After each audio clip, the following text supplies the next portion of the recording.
మహాశివరాత్రి వేడుకలకు సర్వం సిద్ధం చేసినట్లు శ్రీ రామలింగేశ్వర స్వామి దేవాలయ సభ్యులు తెలియజేశారు.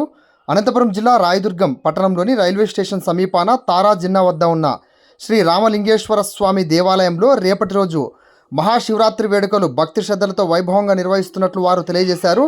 రేపటి రోజు ఉదయం నుండి ప్రత్యేక పూజా కార్యక్రమాలు నిర్వహిస్తున్నట్లు ఆలయ కమిటీ సభ్యులు మరియు పురోహితులు తెలియజేశారు.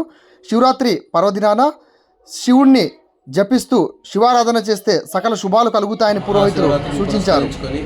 రేపటి రోజు దర్శనానికి వచ్చే భక్తులకు అన్ని సౌకర్యాలు కల్పించినట్లు ఆలయ కమిటీ సభ్యులు మీడియాతో తెలియజేశారు. పూజలు హోమాలు కార్యక్రమాలు జరుగుతున్నాయి.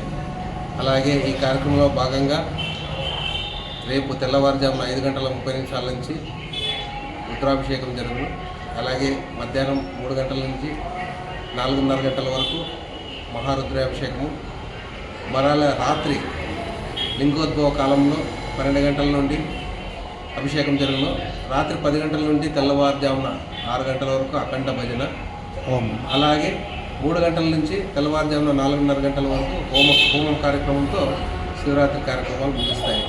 ఈ కార్యక్రమంలో పాల్గొంటున్న మా ఆలయ కమిటీ వారికి, ఆలయ అర్చకుల వారికి, ప్రతి ఒక్కరికి పేరు పేరున ధన్యవాదాలు తెలియజేస్తూ ఆ స్వామి రామలింగేశ్వర స్వామి ఆశీర్వాదం అందరికీ ఉండాలని మనస్ఫూర్తిగా కోరుకుంటున్నాం. భక్తులకి యాక్చువల్లీ మేము పోలీస్ శాఖ వారికి కూడా సంప్రదించాము. వాళ్ళు కూడా కనెక్షన్ ఇస్తామన్నారు.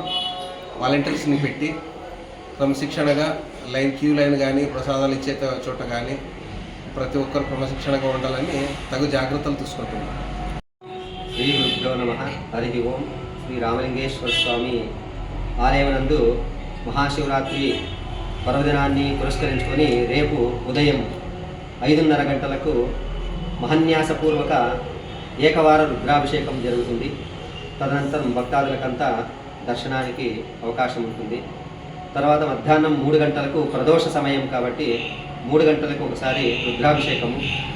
మళ్ళా రాత్రి 12 గంటలకి లింగోద్భవ సమయంలో రుద్రాభిషేకము జరుగుతుంది. తర్వాత అంత హోమ కార్యక్రమాలు ఉంటాయి. రాత్రి 3 గంటలకు హోమము జరుగుతుంది. ఇక్కడ మళ్ళా విశేష అలంకరణ ఉంటుంది. అందరూ భక్తాదులు రామలింగేశ్వర స్వామి ఆలయానికి వచ్చి అందరూ దర్శనం చేసుకొని ఆ స్వామి కృపకు పాత్రలు కావాలని కోరుకుందాం.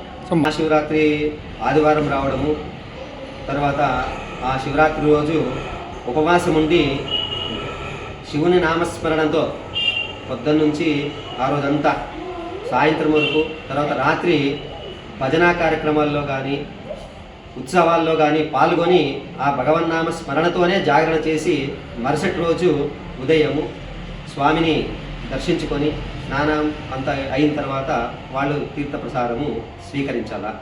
అది చేస్తే మహాపుణ్యం.